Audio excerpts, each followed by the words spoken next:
10월 28일. 아직도 저는 그날이 꼭 어제처럼 뚜렷하게 기억이 납니다. 빌어먹을 정도로 높고 파랗던 하늘이며 콧노래를 부르며 상쾌하게 시작했던 그날의 아침까지도 말이죠.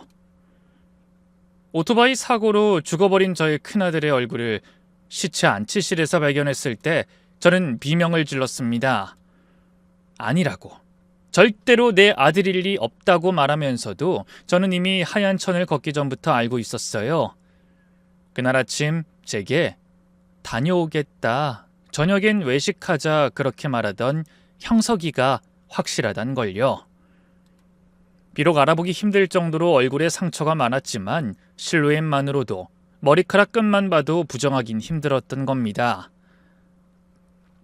경찰은 소리를 지르며 우는 저를 대신해 며느리에게 물었죠. 확인 가능하실까요? 교통사고로 인한 피해자도 있고 신원 확인을 먼저 해야 해서. 며느린 덤덤하게 시체의 손을 확인했고 이렇게 대답했습니다. 네, 제 남편 맞아요. 손가락이 하나 없거든요. 이전에 일하다가 사고로 새끼손가락이 없어요. 여기 사인하면 되나요? 네, 확인 감사합니다. 일단 올라가서 확인서 하나 작성 부탁드립니다. 그 후에도 며느린 누가 사고에 휘말렸는지 합의를 해야 하는지 그런 것들을 물어보며 경찰과 함께 위로 올라가 버리더군요. 반면 저는 안치실 근처의 의자에 앉아서 하염없이 울기만 했습니다. 저는 저 자신을 끊임없이 원망하고 또 원망했죠. 왜 그 영화나 드라마를 보면 자식이 안 좋은 일을 당하게 될 때 본능적으로 느끼는 사람도 많잖아요. 하다못해 꿈자리가 좋지 않다거나 거울이 깨져서 불길한 기분이 들거나 하는.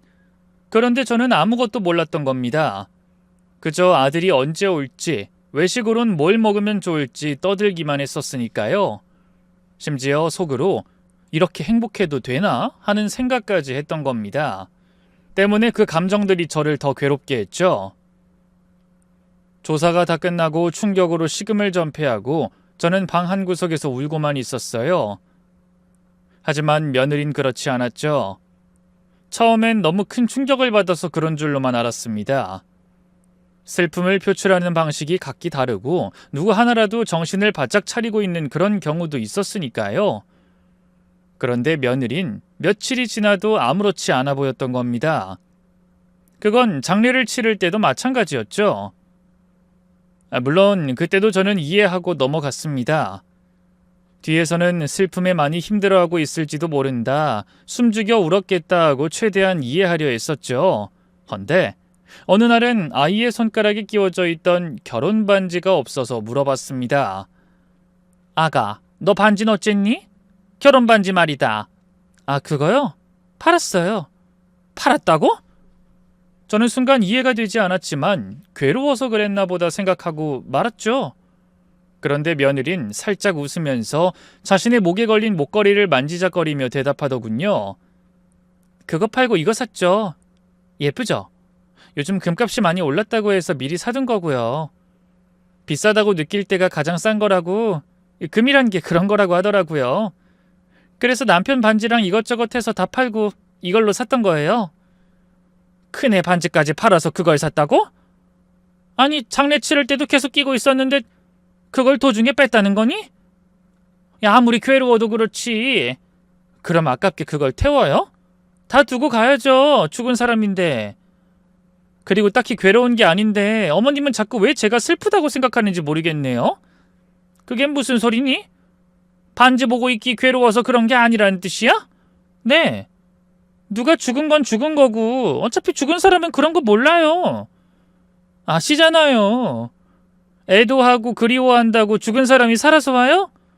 더구나 남편 사고 날 때 다른 사람 다치게 해서 그 합의금도 만만치 않고요.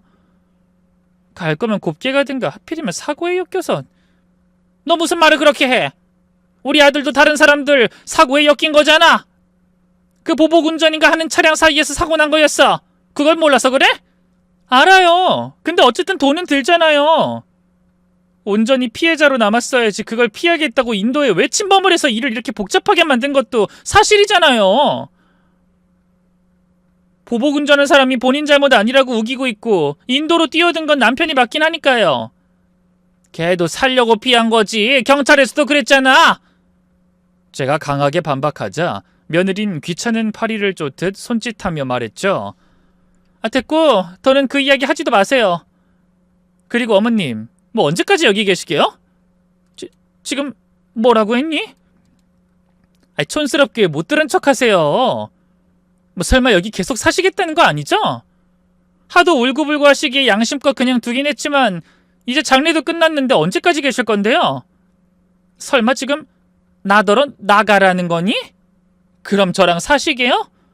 여기 이제 제 집이에요. 남편 명의로 했으니 남편 죽으면 당연히 제 몫이니까요. 남편 죽은 것도 억울한데 죽은 뒤에 시어머니 모시고 사는 사람이 어딨어요? 너 어쩜 나한테 이래? 같이 살자고 해서 내가 여기 이 집 구매도 너한테 내가 돈도 줬잖아. 내 전 재산이나 다름없는 걸 줬는데 지금 그걸 말이라고 해? 구매요?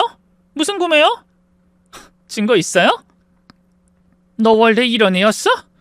나한테 같이 살자고 할 땐 언제고 이제 와서 나한테 돈 보태라. 그럼 더 큰 집에서 살 수 있다면 데려온 게 누구니? 너잖아! 제가 답답해서 소리를 지르니 며느린 시끄럽다는 듯 귀를 파며 대꾸하더군요. 누가 뭘 받아요? 전 들은 바가 없어요. 증거도 없고. 그냥 제가 할 말엔 아까랑 다르지 않아요, 어머님. 이 집 이제 제 거니까 나가세요. 이왕이면 하루라도 빨리요. 저는 너무 어이가 없어서 말도 못하고 있는데 며느린 희미하게 웃으며 이렇게 덧붙였죠.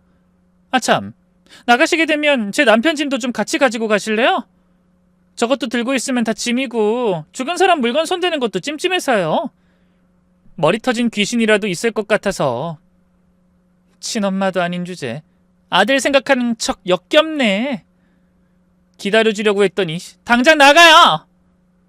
그렇게 저는 하루아침에 그 집에서 쫓겨나게 되었습니다.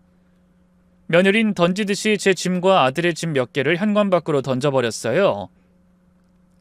어쩔 수 없이 급하게 가지고 있던 돈으로 지하 단칸방을 구했고 그곳에서 겨우 아들의 짐을 풀어야 했습니다. 옷도 몇 벌 없었고 낡은 신발도 달랑 2켤레뿐이었습니다. 그걸 보고 있으니 슬픔이 더 밀려왔죠. 사실 며느리의 말처럼 저는 큰아이의 친엄마가 아니었습니다.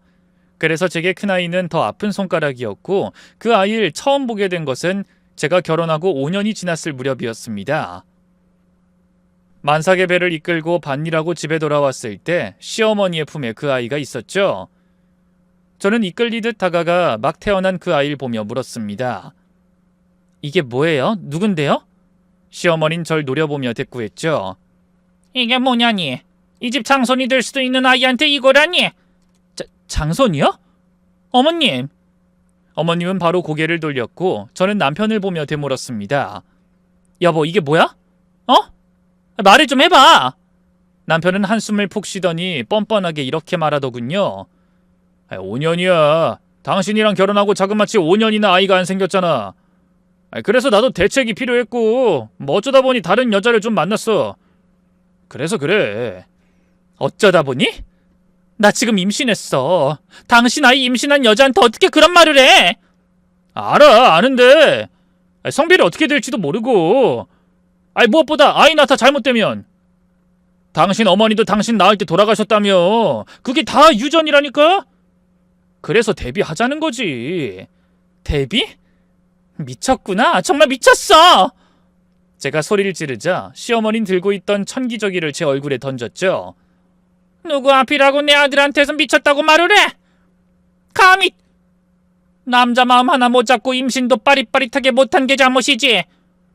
다른 며느리들은 결혼 5년이면 못해도 둘, 아니 셋은 낳았어.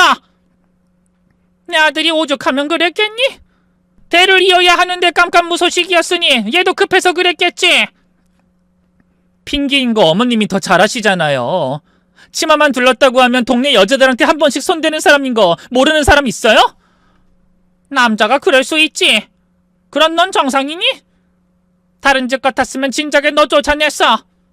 그래도 조강지처 안 버리겠다고 이 아이 친모 네 앞에 끌고 오지도 않았고. 애만 데리고 온 것에 감사해야지. 그리고 우리도 아이 낳고 다 결정할 거야. 뱃속에 걔가 아들이기만 하면 문제될 거 하나도 없다는 뜻이고. 아들 낳기만 해. 그럼 알아서 해결될 테니까. 저는 고통에 힘들어하는데 시어머니 품속에서 평안하게 잠든 그 아이가 너무나 미웠습니다. 시어머니와 남편이 그 아이를 안곤 웃을 때도 끔찍했고 이따금 우는 소리도 귀에 거슬릴 정도였어요. 그땐 정말로 같은 공간에 있다는 것 자체가 싫었죠. 매일 물 떠놓고 기도하면서 제 뱃속의 아이가 아들이길 그렇게나 바랬고요. 그렇게 3개월 뒤 제 아이가 태어났던 겁니다. 아들이다, 아들이야. 이게 무슨 경사니? 우리 며느리 정말 장하다. 저는 숨이 껄떡 뒤로 넘어가는 와중에도 몇 번이나 물었어요.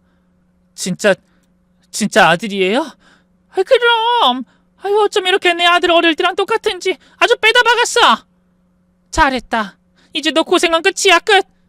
우리 집대를 이렇게 이어줘서 고맙다. 그때 느꼈던 기분은 정말 최고였습니다. 평소에 저를 못 잡아먹어 안달이었던 시어머니가 절 인정했고 개차반이었던 남편도 제 손을 잡아줬으니까요. 이제 됐다. 이거면 결혼 생활이 조금은 덜 고달프겠다. 속으로 안도하기도 했죠. 그런데 제 행복은 그 아이에게는 불행이 되었고 얼마 안 가서 시어머니와 남편은 결정을 내렸던 겁니다. 개차반 아니랄까봐 그 아이를 고아원에 버리기로 결심했다고 하더군요. 그 아이를 미워하긴 했지만 저는 충격을 받았죠. 고아원이라니? 그게 무슨 말이야? 저렇게 어린애를 어딜 보낸다고? 다 해결하겠다는 게 그런 뜻이었어? 아들만 낳으면 문제가 끝난다는 게 그 뜻이냐고. 남편은 제 말에 싱글벙글 웃으면서 아무렇지 않게 대답했습니다. 내가 약속했잖아. 당신이 아들만 낳으면 된다고. 애초에 엄마랑 그렇게 결정했었어. 당신도 저 아이한테 딱히 정 없는 거 아니야? 그럴 줄 알고 출생신고도 안 했다고. 잘했지? 여보, 아무리 그래도 당신 애야. 당신도 알았던 거 아니야? 그럼 해결이 무슨 해결이라고 생각했는데? 물 떠놓고 빌 때는 언제고 이제 와서 착한 척인지 이해를 못하겠네. 난 몰랐어. 적어도 친엄마한테 보내주거나. 내가 말은 안 했지만 제 친엄마 다방 여자야. 애 주면서 돈 달라던 그 여자가 잘도 키우겠다고 하겠다. 아니지. 데리고 갈 수도 있지. 근데 나중에 이 아이를 빌미로 우리한테 빌붙으면 그거 감당할 수 있어? 여보, 그래도 너무 어려. 아직 너무 어리다고. 그럼 어쩌라고. 당신 갑자기 왜 그래? 애 낳다니 모성애가 아주 철철 넘쳐 흘러? 꼴 보기 싫다고 애 한 번 안아준 적 없던 사람이.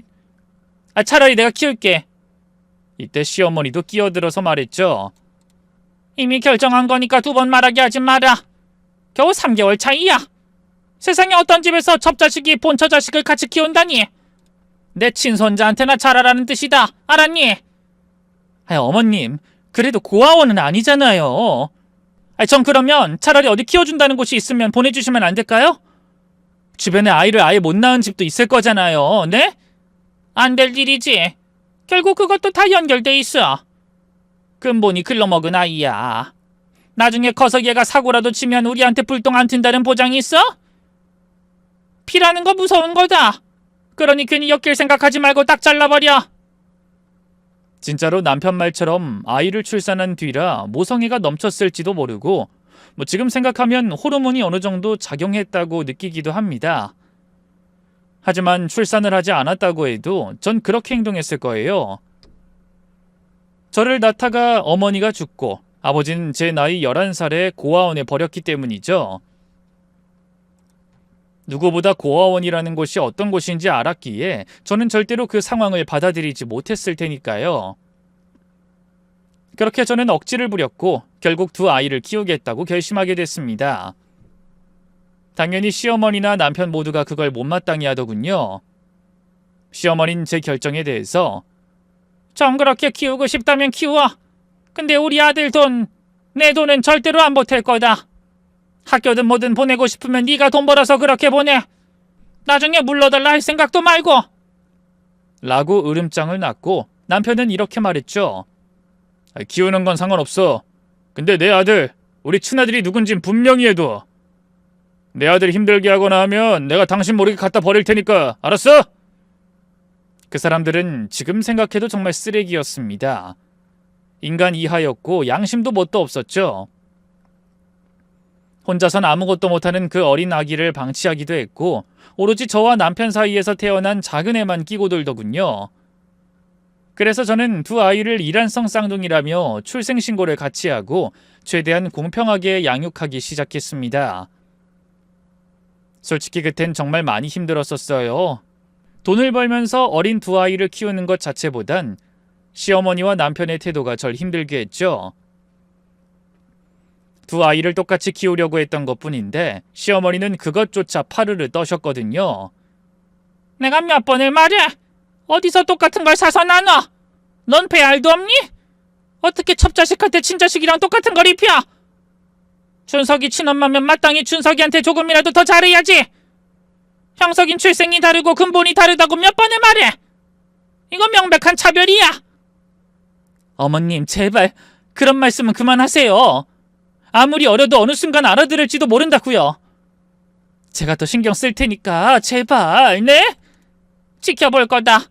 공평하니 뭐니 하면서 똑같이 굴면 진짜 형석이 내다 버릴 거야. 알아먹어? 알겠습니다. 어머님도 약속하세요. 절대로 비밀로 하겠다고. 네? 너 하는 거 봐서. 잘해. 내가 두고 볼 테니.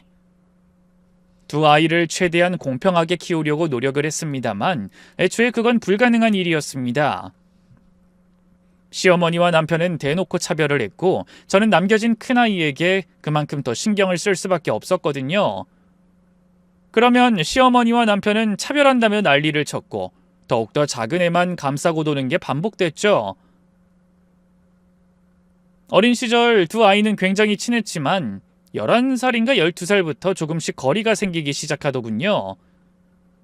어린아이였어도 본능적으로 누가 우위에 있다는 것쯤은 알게 된 거였습니다. 작은 애는 어느 순간부터 형이라는 말도 하지 않더군요. 더구나 자신의 아빠와 할머니만 믿고 점점 더 버릇이 나빠지기 시작했던 겁니다. 반면 첫째는 집에서는 말수도 없어졌고 눈치를 보기까지 하더군요. 시어머니는 그것조차도 질색을 하셨죠. 쟤는 어쩜 도통 정이 안 가. 어린애가 저 눈치 보는 거 봐라. 아우 징그러. 어머님, 말이 그렇다는 거야. 내가 무슨 짓 했니? 준석이 애미 너도 그러는 거 아니다. 형석이 애미라고 해주세요. 애들이 이제 커서 그런 거 다 알아요. 저랑 약속하셨잖아요. 티내지 않겠다고. 어디서 시애미를 가르치려 들어? 너 자꾸 그럼 내가 다 말하는 수가 있어? 그리고 애초에 네가 왜 형석애미야? 형석이 낳은 사람 따로 있는데. 저도 알아요. 하지만 큰애 이름이 들어가는 게 맞죠? 아니면 아예 이름 빼시던가요. 그냥 애미라고 부르면 됐니? 그건 그렇고 나 돈이나 좀 다오. 남편은 결혼하고도 내내 여자 문제, 술 문제로 골치를 썩였다가 아이들이 중학교에 입학하던 날에 심장마비로 죽었습니다. 그리고 남겨진 시어머니는 심심하면 아이의 출생을 빌미로 저를 잡고 늘어졌고요. 본인이 나이 들어 일을 못하게 되니 제가 유일한 집안의 가장이었기 때문이었죠. 그래서 잠잠하다가도 돈 필요하면 한 번씩 그런 협박을 하더군요. 그러던 어느 날 큰아이가 학교에서 성적이 우수하다며 장학금을 받았는데 작은애가 질투를 심하게 했다고 했죠. 그러자 달래주려고 했는지 시어머니가 출생의 비밀을 준석이에게 말한 겁니다. 엄마, 저 새끼 그냥 호적에서 파버려. 너 그게 형한테 무슨 버릇이야? 너 정말 엄마 속상하게 할 거야? 엄마의 말로 해도 너무한 거 아니야? 내가 엄마 친아들이잖아. 친아들인 내가 저 새끼 싫다고 하면 듣는 신용이라도 해야지. 어쩐지 하나도 안 닮았는데 쌍둥이? 엄마한테 실망한 건 오히려 나야. 나라고! 저런 더러운 놈을 형제라고 생각해야 해? 난 너희 똑같이 키우려고 했어. 누가 우선이 아니라. 그니까 왜 똑같이 키우냐고. 내가 우선이어야지. 그게 오히려 역차별이야. 불쌍하다고 더 그래? 다방 여자 딸이라서 더 마음이 쓰였어? 입 닫아. 앞으로 그런 말 또 꺼내면 엄마 정말 화낼 거야. 시어머니가 홧김에 버려놓은 짓 때문에 저는 매일 가시밭길을 걷는 기분이었습니다. 하루 종일 중재를 할 수도 없는 노릇이었고 학교에서는 무슨 일이 벌어지는지 알 수도 없었으니까요. 뒤늦게 알게 된 것은 학교에서 준석이가 형석이를 괴롭혔다는 겁니다. 시골 구석에 학교라곤 딱 하나였는데 다방 출신 친엄마가 있다는 소문까지 퍼뜨렸다고 하더군요. 그때가 아이들이 막 고등학교를 입학했을 때였는데 형석이는 그 일로 아예 집을 나가버렸죠. 경찰에 가출로 신고를 하고 여기저기 수소문을 해봤지만 그 아이의 행적을 찾지 못했고요. 그리고 아이를 찾는 과정에서 저와 작은 아이의 사이도 틀어지게 됐죠. 도대체 왜 그랬어? 왜? 짜증나서 그랬다. 엄마가 이러니까 더 싫어. 그 새끼 숨 쉬는 것도 보기 싫었어. 왜? 제가 울면서 그러지 말라고 벌 받는다는 말을 하며 작은 애를 설득하려고 하자 가만히 있던 시어머니가 끼어들어 제길 소리를 질렀습니다. 시끄러워! 어디서 눈물바람이야? 눈물 흘릴 일도 썩어 자빠졌다. 우리 준석이한테 뭐? 벌을 받는다고? 어디서 터진 입이라고 함부로 우리 집 장손한테 설교야 감히? 어머님, 그래도 잘못된 건 잘못됐다고 가르쳐야죠. 어머님 때문에 애가 갈수록 버릇이 없고 친구들한테도 함부로 하잖아요. 그럼 혼내셔야죠. 혼? 뭐가 혼날 짓인데? 잘한 건 칭찬을 해야지. 걔는 제자리 찾아간 거야. 애초에 이 집구석에 걔 자리는 없었어. 그러게 내가 말 안 했니? 우리 준석이한테 더 잘하라고. 친엄마라는 게 어디서 주워온 애한테 정을 붙이더니 아주 정신을 놨구나. 적당히 하고 그만 잊어. 차라리 잘 됐지. 지발로 기어 나가줬으니. 난 고마워서 눈물이 다 날 것 같다. 집이 이제야 평안해. 이제야 혼자 방을 쓰게 되었다며 형석이 물건을 다 버리려는 작은 애와 곁에서 잘했다고 칭찬하는 시어머니를 보면서 저는 혼자 속을 끓여야 했죠.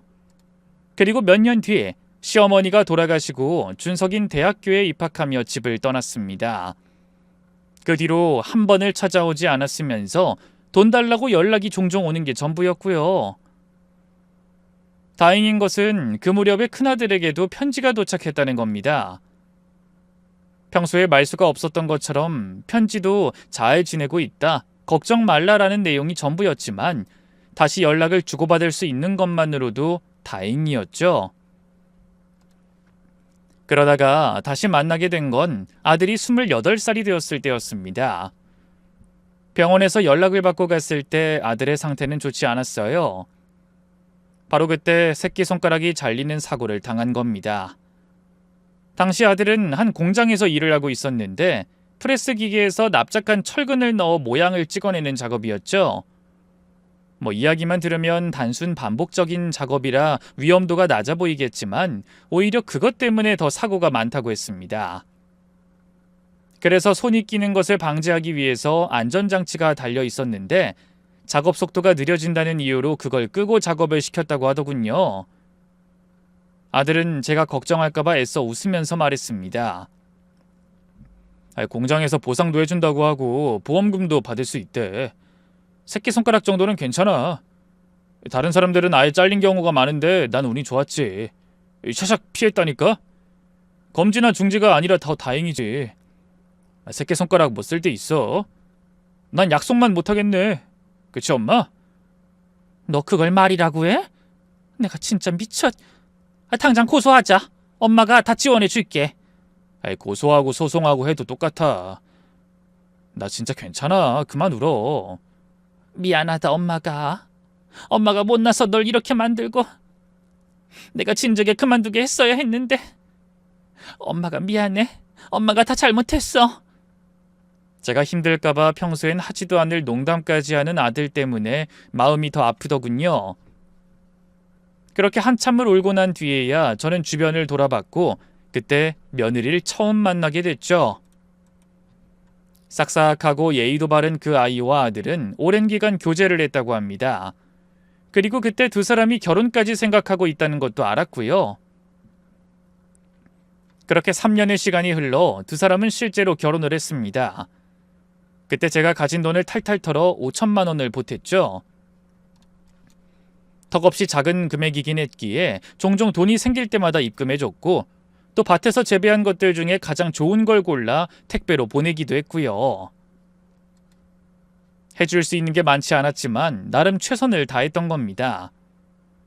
그렇다고 작은 아들에게 소홀했던 것은 아니었어요. 특히나 돈에 관해서는 더더욱 말이죠. 형석이가 결혼하고 반년이 채 되지 않았을 때 작은 애가 절 찾아왔습니다. 엄마, 이 쓸모없는 땅 일단 팔자니까? 나 사업해야 한다고. 팔리지도 않고 살 사람도 없는 땅을 팔아서 뭐해? 그럼 어쩌라고? 뭐 난 결혼 안 해? 형석이 그 새낀 결혼했다며? 엄마가 돈도 못했다며? 내가 모를 줄 알았어? 걔 친구가 내 친구야. 그 새끼 동창이 내 동창이고. 그래서 다 알아. 그 새끼한테 줄 돈은 있고 나한텐 못 주겠다? 해도 너무한 거 아니야? 너한텐 더 해줬잖아. 할머니 사망보험금도 너 필요하다고 해서 줬고 저번에 돈 필요하다고 했을 때 엄마가 2천 해줬고 오히려 형석이한텐 더 못했지. 너는 매달 매번 용돈 달라고 했으면서 어쩜 그런 식으로 말을 해? 난 친아들이잖아. 그 새끼는 남이지. 아빠가 죽었으면 엄마랑 뭐 연관 있긴 해? 엄마도 정신 차려. 검은 머리 짐승 걷었다가 피눈물 흘리지 말고. 뭐가 더 중요한지 알라고. 그래도 이 땅은 안 돼. 엄마한테 마지막으로 남은 거고 농사꾼이 땅 파먹고 사는데 그 땅이 없으면 엄마는 어찌 살라는 거야. 이건 안 된다. 엄마라면 자식 위해서 희생해야지. 그리고 내가 사업해서 성공하면 엄마 쌩까겠어? 다 미래를 위한 투자라고 생각하란 말이야. 영철이 알지? 걔 삼촌이 엄마 땅 사주겠대. 엄마가 샀던 금액의 2배는 주겠다고 했고. 2배야. 2번은 없을 기회라니까. 제발 그거면 적어도 6천은 나올 거 아니야. 어? 나도 결혼하려면 사업을 제대로 해야 되잖아. 어? 아들은 며칠 내내 제 옆에서 억지를 피우더군요. 하지만 전 고집을 꺾지 않았습니다. 두 아이를 키우겠다고 결심하고 악착같이 살면서 겨우 마련한 제 땅이었어요. 개간조차 되지 않은 땅을 사서 뭔가를 키울 수 있는 땅을 만드는 것에만 무려 3년이 걸렸죠. 혼자서 돌을 나르고 땅을 뒤집고 제 손길이 닿지 않은 곳이 없는 그 땅을 저는 절대로 놓을 생각이 없었습니다. 결국 아들도 일을 갈면서 떠났고 2번 다신 절 보지 않겠다고 했어요. 그때 아들의 원망어린 눈빛 때문에 며칠 내내 고민을 했고 끝내 팔겠다는 결심을 내렸을 때였습니다. 한동안 동네가 어수선하다 했더니 옆집 아주머니가 뛰어들어왔죠. 형석 엄마, 우리 동네 지금 난리 났어. 네? 무슨 난리요? 저번에 모르는 사람들도 보이던데 뭐 누가 실종이라도 된 건가? 그게 아니라 여기 재개발 들어간다고 뭐 고속도로인지 뭔지 깔린다고 무슨 보상금이 나온다고 난리라고. 형석 엄마도 가서 알아봐. 우리 부자 됐다고. 재개발이요? 그럼 제 땅은 땅이 문제야? 괜한 걸로 고집 피우지 마. 이제 형석 엄마 나이도 생각해야지. 무릎도 고장나 허리도 안 좋아. 근데 언제까지 땅 파먹고 살아? 편안하게 노후 보낼 생각만 해. 얼마 안 가서 진짜로 감정평가사라는 사람이 나와 제 땅과 집을 살폈습니다. 그리고 몇 개월 뒤 산정된 금액은 무려 15억하고도 3천만 원이 약간 넘었죠. 그런데 그 소문이 퍼졌는지 어떻게 알고 작은 애가 저희 집에 들이닥치더군요. 이런 영철이 개새끼가 2배? 2배? 아는 놈이 더 무섭다고 하더니 망할 놈이 사기를 쳐서 우리 땅을 날로 먹으려고 들어? 욕을 왜 해? 그럼 내가 욕 안 하게 생겼어? 우리 땅 산다고 작년에 그렇게 꼬드긴 이유가 있었던 거잖아. 영철이 삼철이 건설 관련 일 하는 사람이니 다 알고 사겠다고 한 게 뻔한 거 아니야? 겨우 6천에 홀랑 줬으면 어쩔 뻔했냐고. 이 사기꾼 새끼. 내가 가서 묵사발을 만들어버릴까? 됐어. 몰랐을 수 있지. 어쨌든 보상금은 언제 나오는데? 무슨 감정평가사 왔다 갔다며? 대충 15억인가 산정은 됐는데 합의서 보낸다고 그러더라. 무조건 예스! 오케이라고 해! 15억이라며! 저는 눈이 거의 뒤집힌 작은 애를 보며 한숨을 쉬었습니다. 엄마는 잘 모르겠다. 아니, 뭘 몰라? 아니, 설마 안 팔겠다고 그러는 거 아니지? 아, 어차피 강제 집행이야. 안 간다고 해도 소용없다고 하잖아. 다른 집은 이사 준비하고 난리던데. 아이 제발 좀 미련하게 굴지 마. 아, 땅 파먹고 사는 건 지렁이 나는 짓이지. 사람이면 좀 사람답게 살아야 할 거 아니야. 아, 그리고 말이 나와서 그러는데 어찌 보면 나도 정당한 몫이 있어. 법적인 권리 그거 있다고. 뭐? 내가 죽기라도 했어? 무슨 권리? 엄마 땅이야. 몰라서 그래? 아, 그래 그건 인정해. 아빠는 여자에 미쳐서 집안은 안 돌봤고 할머니도 엄마 등골 뽑아서 살았으니까.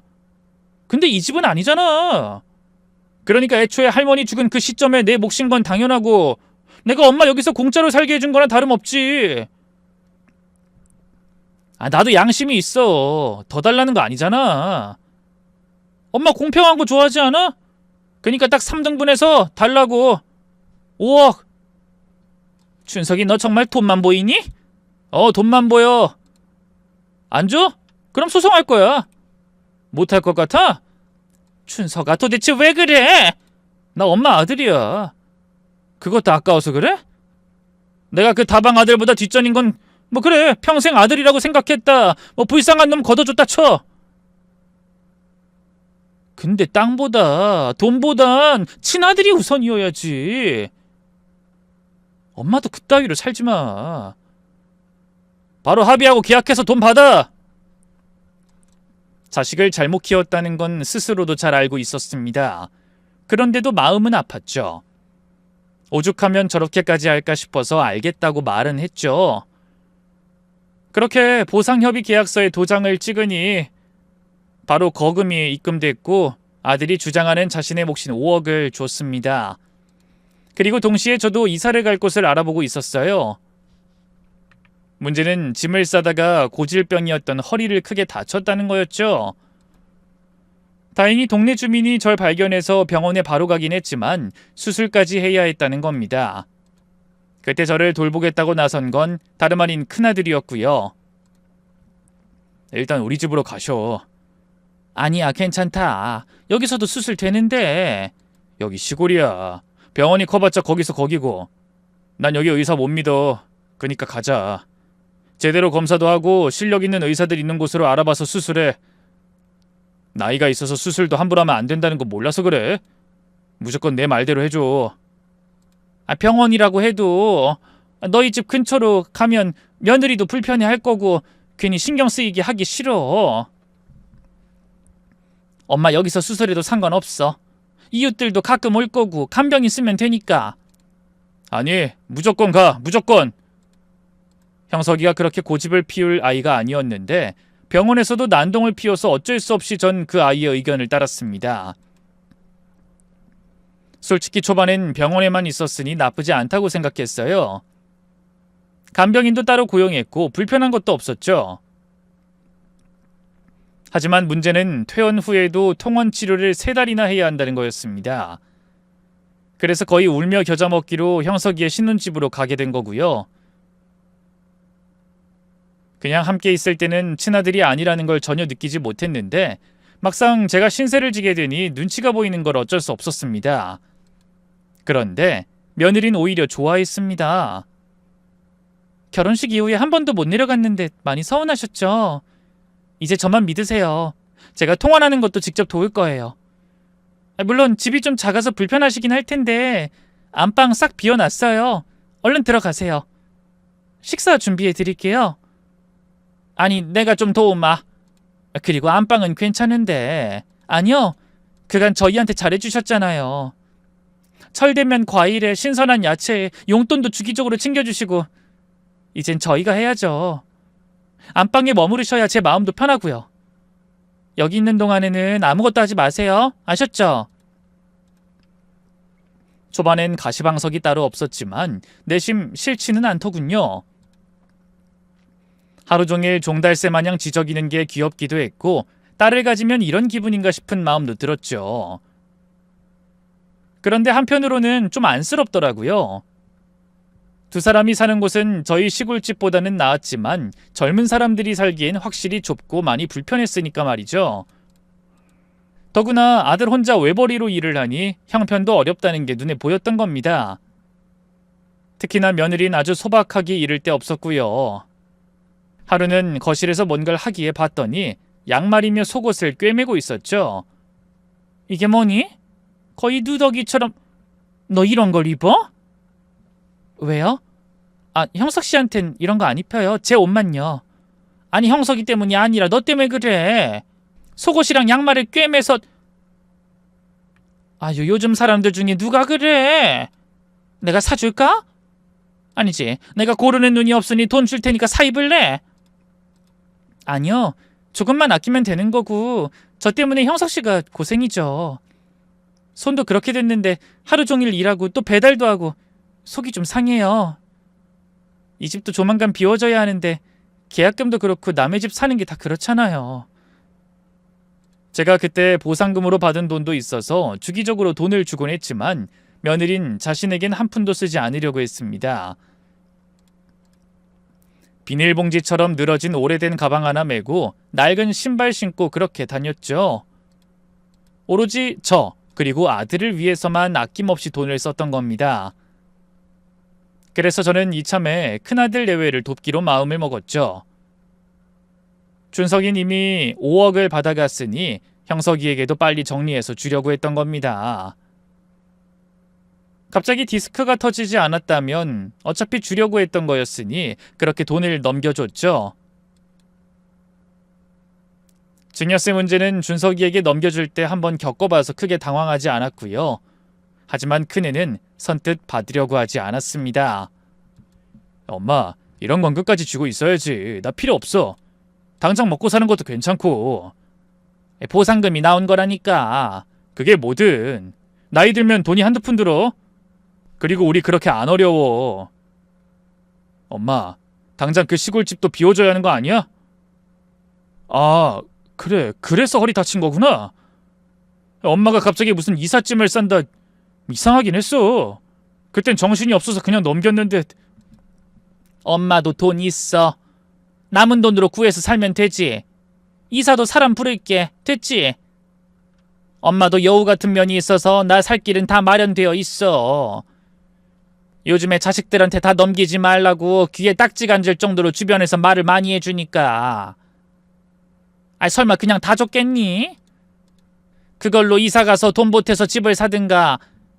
서울은 불가능해도 경기도 외곽이나 인천은 가능하지 않을까? 형석이는 속상한지 눈물을 참고 있는데 며느리가 끼어들었습니다. 어머님, 이참에 그냥 저희랑 같이 살아요. 저 어머님 모시고 살고 싶고 이 사람도 걱정 많이 할 텐데 이사할 집을 좀 넓혀가면 그만이니까요. 아니야, 무슨. 난 여기 연고도 없고 외로워 싫어. 친구 있는 곳으로 갈래. 어차피 그분들도 보상금 받고 다 여기저기 흩어질 텐데 아시면서 괜히 미안해서 그러는 거 저희 다 알거든요. 눈치 보지 마세요. 제가 원해요. 이 사람도 당연히 좋아할 거고. 네? 아우, 얘가 왜 그래 갑자기. 이제 나이 생각하셔야죠. 허리가 고치면 싹 나아요? 조심하셔야 한다고요. 저도 어머님이랑 같이 사는 거 좋은데 진심으로 엄마라고 생각하고 있고요. 그니까 받아주세요. 당연히 저는 딱 잘라 거절을 했습니다. 아들 내외에게 부담이 되기 싫었고 저 역시 혼자 사는 게 편했으니까 말이죠. 그런데 형석이가 어느 날 술을 한 잔 먹고 들어와 그러더군요. 내가 친아들이 아니라서 그래서 거절해? 그래서 나랑 살기 싫은 거야? 저는 너무 놀라서 순간 화를 냈죠. 그게 무슨 말이야? 엄마를 그렇게밖에 안 봤어? 어쩜 그런 말을 해? 그럼 허락해. 나 친아들이라고 생각하면 같이 살자고. 안 사람도 좋다잖아. 엄마, 난 엄마 때문에 지금까지 살아있는 거야. 엄마한테 조금이라도 은혜 갚고 싶어서 그래. 울면서 사정하는 아들을 저는 차마 외면할 수 없었습니다. 그래서 염치도 없고 면목도 없지만 함께 살자고 허락을 했죠. 그렇게 우린 집을 알아보기 시작했고요. 일을 하는 큰아이 대신에 며느리와 저만 집을 보러 다녔는데 괜찮다고 생각한 집은 역시 값이 비싸더군요. 가격이 정말 치사하지 않아요? 1억만 더 주면 이 정도, 2억만 더 하면 이 정도. 이게 비슷한 것 같아도 치사하게 조금씩 차이가 있으니까 뭔가 억울한 거 있죠. 그래, 뭐 집도 장사하는 곳이니 가격이 그럴 수밖에 없지. 혹 돈이 모자라 그래? 대출 받고 하면 모자란 건 아닌데 어차피 이렇게 같이 살게 된 것 어머님 돈도 보태면 어떨까 해서요. 이제 다시는 시골 내려갈 일도 없을 거고 평생 저희가 모시고 사는 거니까. 그래? 그럼 형석이한테 말을 해서 내가 돈을 내면 계약할 때 내가 입금하거나. 아우, 그이가요? 절대 안 된다고 하죠. 그때 5억 줬을 때 기억 안 나세요? 안 받겠다고 난리를 피웠잖아요. 그래서 하는 말인데 일단 어머님이 현금으로 주는 건 어때요? 제가 받아서 조금씩 티 안 나게 넣을게요. 당연히 형석 씨 얘긴 비밀로 하고요. 그럼 증여세도 안 내도 될지 모르니까요. 최대한 피하는 게 좋지 않아요? 네? 그래? 그럼 알겠다. 제게 안겨서 고맙다고 거듭 말하던 그때를 저는 단칸방에 앉아서 떠올렸습니다. 그게 겨우 3년 전이었고요. 은행에서 현금으로 바꿔서 준 돈에 증거가 있을 리는 없었고 아들의 집은 고스란히 며느리의 명의로 넘어가는 것은 자명했죠. 그래서 저는 답답한 마음에 작은 아들 준석이에게 모든 사실을 이야기했고 좀 도와달라고 요청했습니다. 그런데 반응은 차갑더군요. 내가 그랬지? 검은 머리 짐승은 거두지 말라고. 엄마가 나한테 그럴 말할 자격 있어? 형석이 그 새끼가 같이 살자고 했을 땐 좋아서 입이 찢어졌으면서 그렇게 나한테 돈을 다 줬어야지. 그 새끼한테 왜 돈을 줬어? 난 모르겠고 엄마 알아서 살아. 춘석아, 그래도 네 형이야. 지금 네 형수가 모든 돈을 다 차지한 거고. 그니까 엄마가 자기 발등 찍은 거라고. 됐고 우리 여기까지 하자. 뭐? 지금 그걸 말이라고 하니? 넌 어쩜 매번 인연을 끊겠다고 말을 해? 그럼 내가 여기서 뭐래? 뭐 형수 찾아가서 돈 달라고 엎어? 뭐 칼 들고 협박이라도 해? 엄마도 그냥 포기해. 변호사 만나고 해봤자 답 안 나와. 차용증이라도 썼어야지. 엄마도 나 대신 형을 택했으니 나도 엄마 이제 그만 버릴래. 평생 죽은 형 끼고 그렇게 살아. 앞으로 2번 다신 연락 마. 큰아들 죽고 믿었던 며느리에게 집을 빼앗겼고 작은 아들에게는 절연까지 당했습니다. 솔직히 그때는 정말 혀라도 깨물고 죽고 싶은 심정이었죠. 그래서 단칸방으로 이사할 때 들고 온 아들의 물건을 정리하기 시작했어요. 그런데 오래된 박스 하나가 눈에 들어왔죠. 이게 뭐지? 뭘 이렇게 꽁꽁 싸뒀지? 박스 안에 또 다른 박스, 또 박스로 쌓인 상자였습니다. 차분하게 하나씩 까니 무려 8개의 박스가 나오더군요. 그렇게 내용물을 확인했을 때 저는 놀라지 않을 수 없었습니다. 그곳엔 아들의 사원증, 통장, 카드 내역, 보험, 짜잘한 영수증까지 모든 게 다 들어있었어요. 뿐만 아니라 저도 처음 보는 차용증이 적혀 있었죠. 바로 제게서 5억을 빌렸다는 차용증이었던 겁니다. 심지어 언제 가져갔는지도 모를 제 도장도 떡하니 찍혀 있었고요. 하지만 그보다 놀라운 건 아들의 유언장이 있었다는 거였습니다. 죽을 거라고 생각하지 않고 쓴 것이라 그런지 감정적인 내용은 하나도 없었어요. 혹여나 자신이 사고로 죽거나 질병으로 죽게 되면 자신의 모든 재산을 어머니인 저에게 준다는 내용이었고 그곳에 이런 글귀가 함께 포함이 되어 있었죠. 사망 후 아내가 어머니를 5년 동안 모신다면 자신이 번 돈의 일부와 사망보험금은 아내에게 주고 싶다라고요. 모든 것을 공증받았다는 내용이 첨부돼 있었던 것은 물론이고 사망보험금 수익자 역시도 제 이름이었던 겁니다. 그런데 그게 전부가 아니었죠. 에그머니나, 이게 도대체 뭐야? 마치 돈뭉지처럼 고무줄로 꽁꽁 쌓여있는 것을 푸는 순간 저는 소리를 지를 수밖에 없었습니다. 엄청난 양의 사진이었는데 그 사진 속의 인물은 며느리 그리고 작은 아들 준석이었거든요. 이 두 사람이 아는 사이였다고? 아니 그렇다고 해도 이건 도대체 뭐지? 언뜻 보기에도 둘은 단순히 아는 사이라고 보기 어려울 정도였습니다. 모텔로 들어가는 사진, 끌어안고 입을 맞추는 장면까지 모든 게 다 생생하게 들어가 있었으니까요. 손발이 덜덜 떨렸고 머리는 어지러웠지만 저는 그 수많은 종이를 뒤졌고 이내 아들이 무슨 생각을 했는지 알게 됐죠. 바로 아들의 일기장을 찾았기 때문입니다. 날짜별로 상세하게 기록된 그 일기에는 아내의 외도를 언제 알았고 상대가 누군지 알게 되었다는 것까지 모두 적혀 있었어요. 준석이가 내 아내에게 일부러 접근한 거겠지? 이유는? 나에 대한 증오? 복수? 또 다음 장엔 이런 글이 쓰여 있었습니다. 아내가 어머니에게 잘한다. 난 그걸 보면서 아내를 용서하기로 했다. 하지만 여전히 준석이와의 관계는 정리하지 않는 게 수상하다. 어쩌면 돈 때문일지도? 그래서 난 미리 대비를 해두기로 했다. 증거를 찾아서 모두 모아야겠다. 아들은 일기를 쓰게 된 것도 모두 증거가 된다는 변호사의 말을 들었다며 거의 하루도 빠지지 않고 짧게라도 글을 작성했던 겁니다. 그리고 차용증과 각종 영수증 역시 혹시 모를 상황을 위해 만들어둔 것 같았죠. 가령 지금처럼 며느리가 저를 버릴 경우를 대비해서 말입니다. 모든 걸 알게 되자 저는 분노할 수밖에 없었어요. 동시에 복수를 다짐하고 아들의 유품에서 발견한 변호사 명함을 보고 찾아갔습니다. 변호사 역시도 아들의 상황을 알고 있더군요. 이 경우엔 아들의 상속인을 상대로 채권회수 청구 가능합니다. 그리고 해당 재산에 대해 유류분 반환 청구도 가능하고요. 무엇보다 현금을 며느리에게 주셨다고 했죠. 차용증도 없이 말이죠. 이 부분은 아드님께 못 들었는데 아들이 안 받을 게 확실해서 몰래 하자고 했거든요. 뭐 상관없습니다. 어렵지 않아요. 네? 하지만 그땐 차용증도 쓰지 않았고 며느리도 증거가 없다며 발뺌을 하는 상황인데요. 그러니까 그냥 수를 쓰는 거죠. 걱정 마세요. 은행도 바보가 아니고 세금 관련해선 못 찾아내는 건 더더욱 없습니다. 돈에는 움직임이라는 게 있어요. 현금으로 증여를 했다고 증거가 없다? 그건 너무 단순하네요. 적당히 어르신 속이려 두 사람이 작당한 게 보이네요. 제 의뢰인 대신 괘씸해서라도 싹 다 털어서 돈 돌려받게 해드릴게요. 걱정 마세요.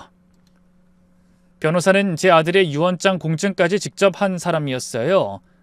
심지어 아들이 이혼을 생각했던 것까지 다 알고 있었습니다. 그래서 제가 딱히 말하지 않아도 모든 법적인 부분을 해결해줬죠. 일단 아파트를 파는 걸 막기 위해서 바로 처분금지 가처분 등기를 실행한 것이 시작이었습니다. 그렇게 법적인 조치가 들어오자 가장 먼저 준석이가 연락이 오더군요. 엄마, 형 아파트 못 팔게 막았다는 거 소식 들었어.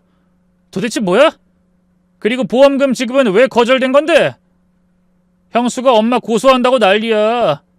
아까 소식 듣고 얼마나 놀랐는데. 함부로 그랬다가 엄마 벌금 폭탄 맞아.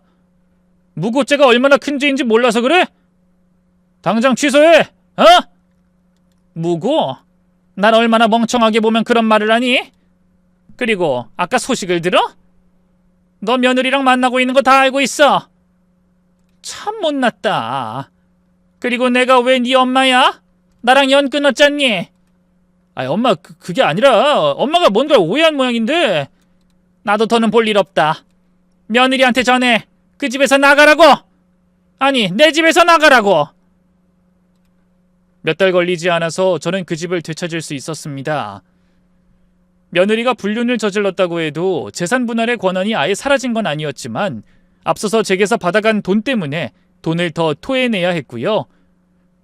그런 상황이니 준석이와 며느린 제 앞에서 싹싹 빌기 시작했죠.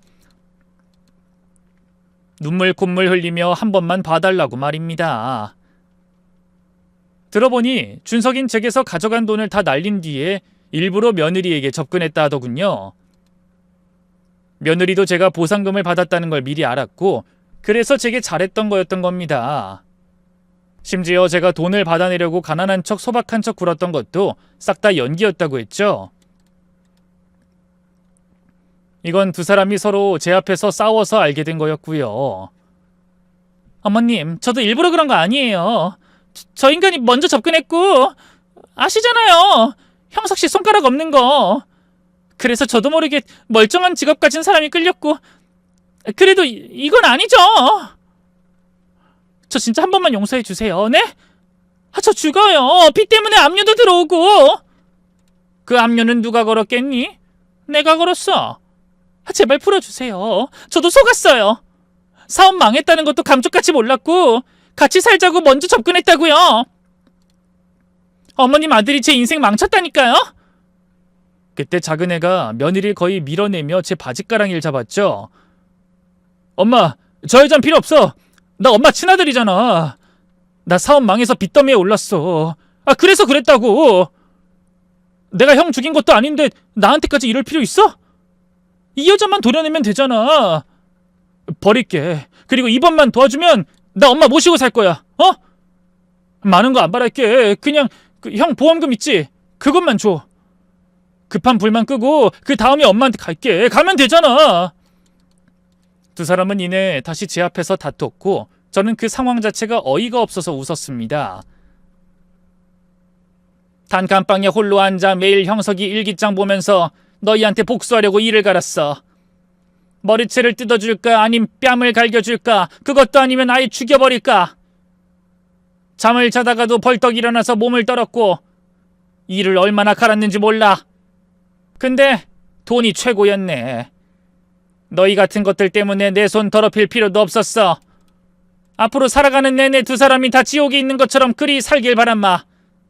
후회하고 또 후회하면서 의미 없이 하루하루 살아가게. 엄마! 혹시나 기대하지 마. 재산 한 푼 안 남기고 죽을 거니까. 남은 건 사회에 환원할 거고. 엄마, 이건 아니지. 이럴 수 없어. 난 엄마 친아들인데. 넌 수십 번 날 버려도 되고 난 그러면 안 되니? 나도 네 엄마 그만할란다. 몸 잘 챙겨라. 저는 그렇게 두 아이를 그 집에서 내쫓았습니다. 하도 찾아오는 통에 결국 그 집을 팔아서 이사를 가야 했지만 말이죠. 그게 벌써 1년 전 일이네요. 저 때문에 제 아내의 불륜에도 끙끙 홀로 앓았을 큰아이, 제 선택으로 인해 삐뚤게 자라버린 작은아이까지 생각해보면 저는 정말로 좋은 엄마는 아니었던 것 같습니다.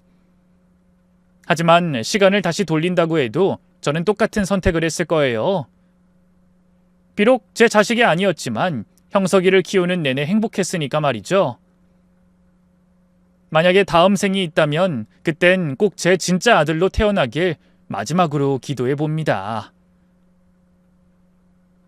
앞으로 남은 시간 봉사하고 남을 도우며 살 생각이에요. 지금까지 제 이야기 들어주셔서 감사하고 고맙습니다. 모두 행복한 일만 가득하셨으면 좋겠네요.